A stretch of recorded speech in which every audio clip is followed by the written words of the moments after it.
Dawn was just breaking over the hills of northern France on June 27, 1944, painting the sky in soft shades of pink and gold. And among the ruins of a small village about 6 miles inland from the Normandy beaches, an 18-year-old Marine named James Washington crouched behind a crumbling stone wall, his fingers absently touching the worn leather slingshot tucked in his pocket.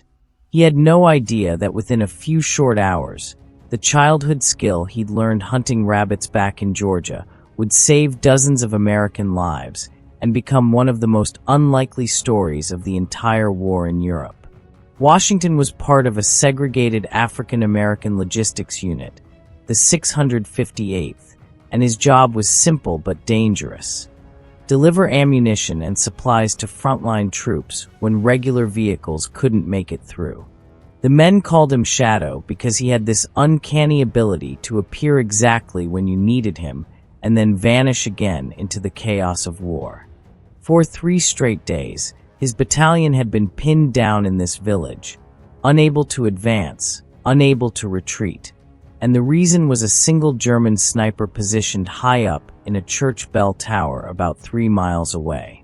His name was Klaus Schmidt, and by all accounts he was exceptionally good at his job. 27 confirmed kills in just 2 days. Every time an American officer tried to lead an advance, Schmidt would pick him off with methodical precision. The Americans couldn't get a clear artillery shot without endangering their own men. Air support was grounded by weather, and grenades couldn't reach that high. They were stuck, and men were dying. That morning, Lieutenant Colonel James Harrison called together every officer he had. Even Captain Robert Miller, who normally wouldn't be included in tactical planning because he commanded a logistics unit, not a combat one. Harrison was desperate. 17 good men lost trying to take out one sniper. They needed something different, something unexpected. Miller stood at the back of that cramped farmhouse meeting room, hesitant to speak up, but finally he cleared his throat and said he might have an idea, or rather someone who could help. That someone was Private Washington. When they brought Washington into that room 30 minutes later, dust still on his uniform from his morning supply run, Harrison got straight to the point. Miller had told him about Washington's unusual hobby, about how he'd been seen during downtime hitting tin cans with a slingshot at distances that seemed impossible. Washington stood there at attention, his Georgia accent thick with nerves as officers he'd never spoken to before scrutinized him, and Harrison asked him directly if he thought he could hit a target in that church tower from their forward position. Washington looked out the window at the distant spire, silent for what felt like forever, calculating distances and angles in his head the way he'd done 1,000 times back home, when every shot meant the difference between his family eating or going hungry during the worst years of the Depression. Finally he said yes, he could do it, but he'd need the right ammunition, not regular stones, but something with real weight behind it, something like 1/4-inch steel ball bearings. They had those in the maintenance kits for the half-tracks. Harrison made it clear this was completely voluntary, that this wasn't Washington's job and nobody would think less of him for saying no. But Washington didn't hesitate. He volunteered. What happened next was documented by 3 separate officers in their after-action reports.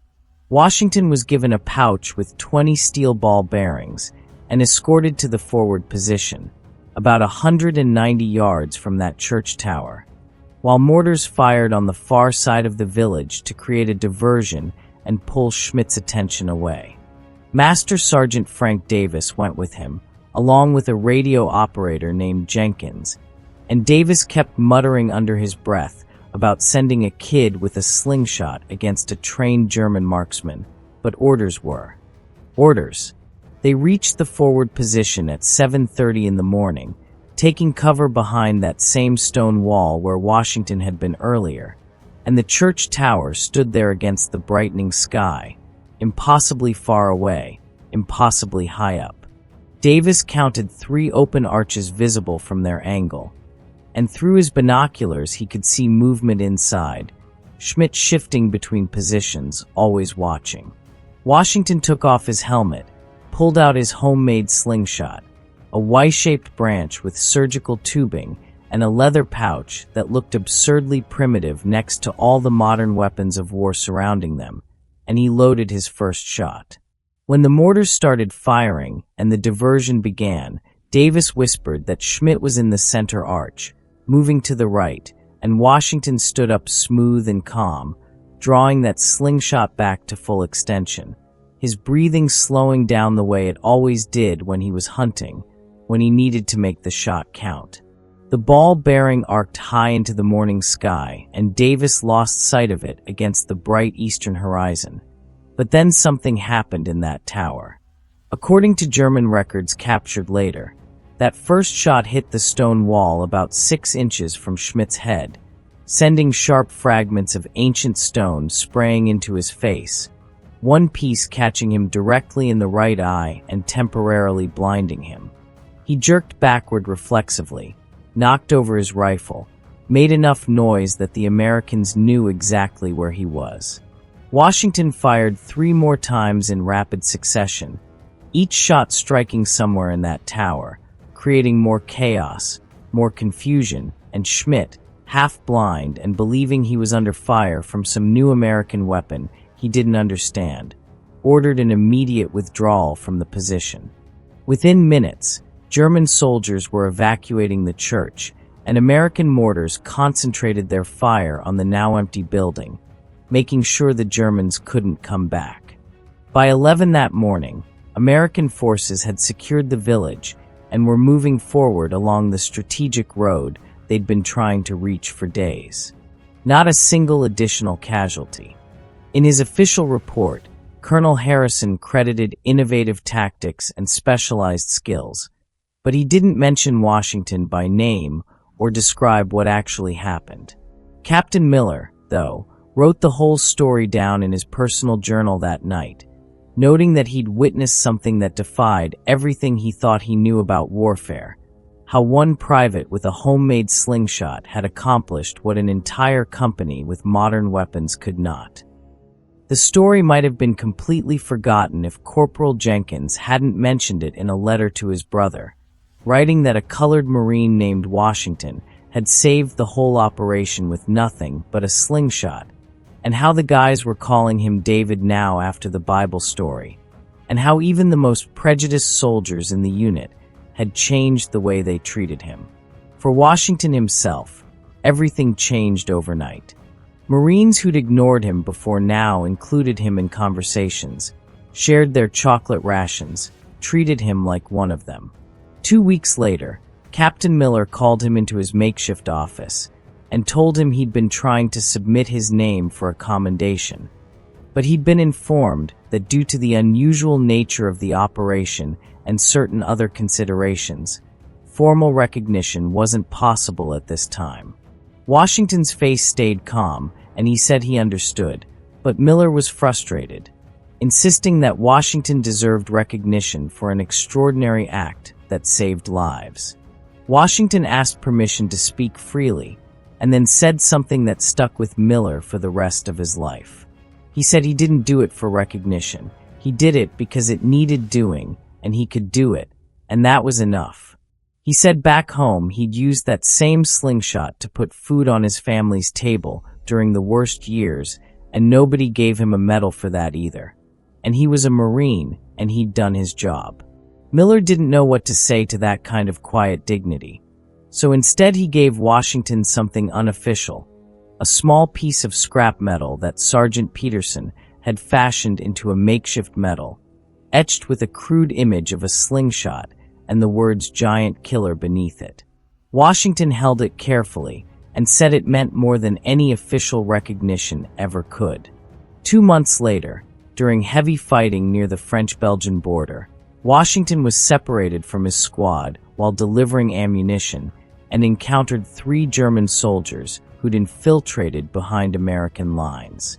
He shot one with his pistol, but then he was out of ammunition, and according to his friend Private Henry Williams, who heard the story later, Washington didn't even think about it, just reached into his pocket, loaded that slingshot, and hit the second German right between the eyes with a steel ball bearing from 30 yards away.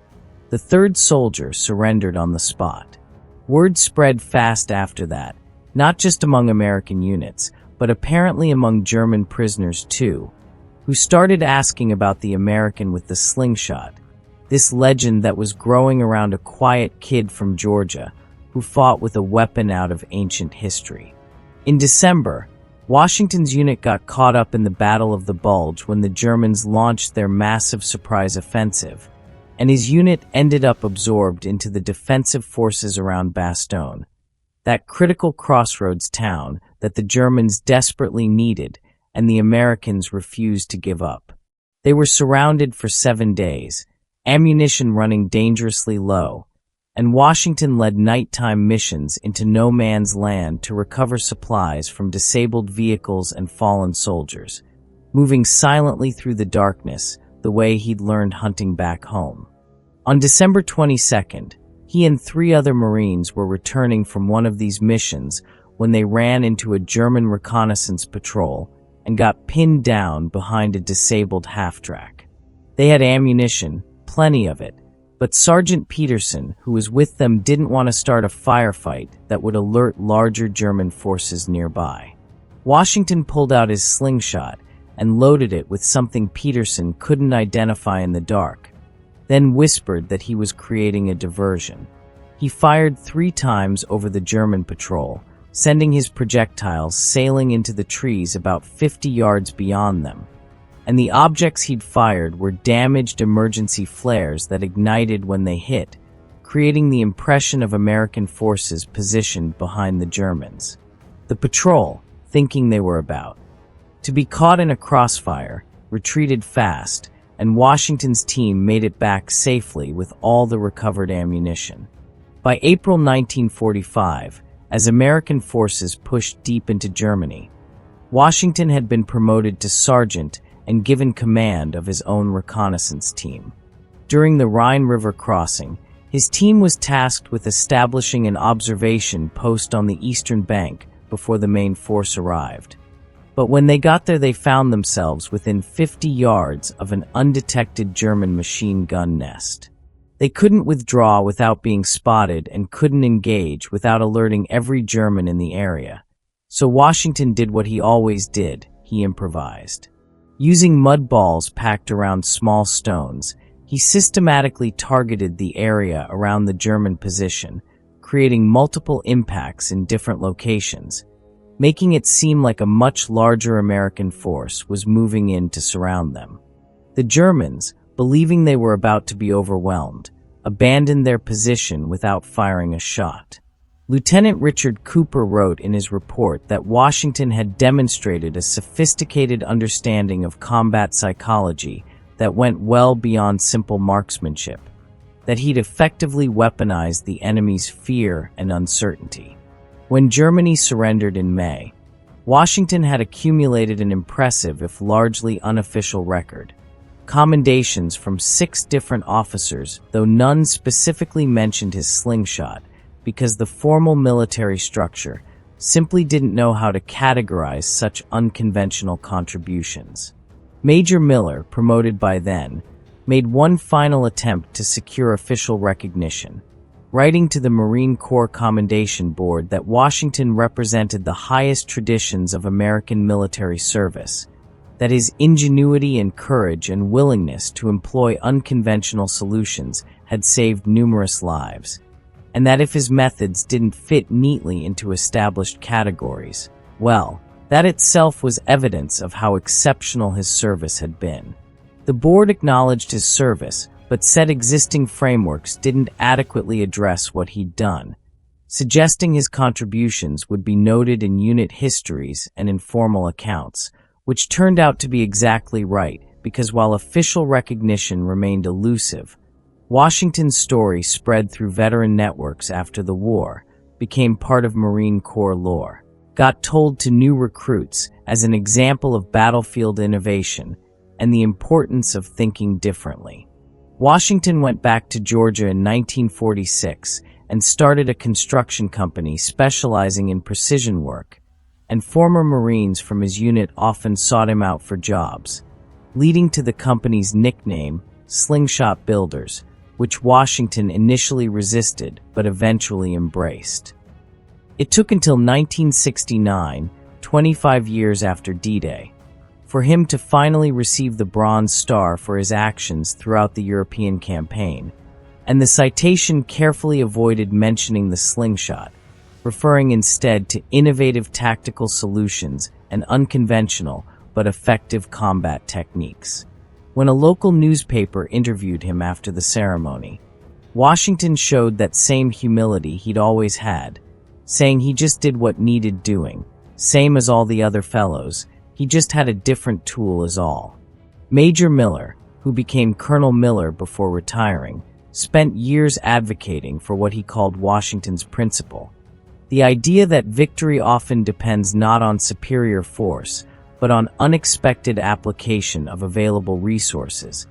And in a 1972 article, he wrote that the most valuable weapon in any military unit isn't found in its arsenal, but in the minds of its personnel. That Washington's slingshot was effective not because of its inherent power, which was minimal, but because it was employed in a context where it was completely unexpected.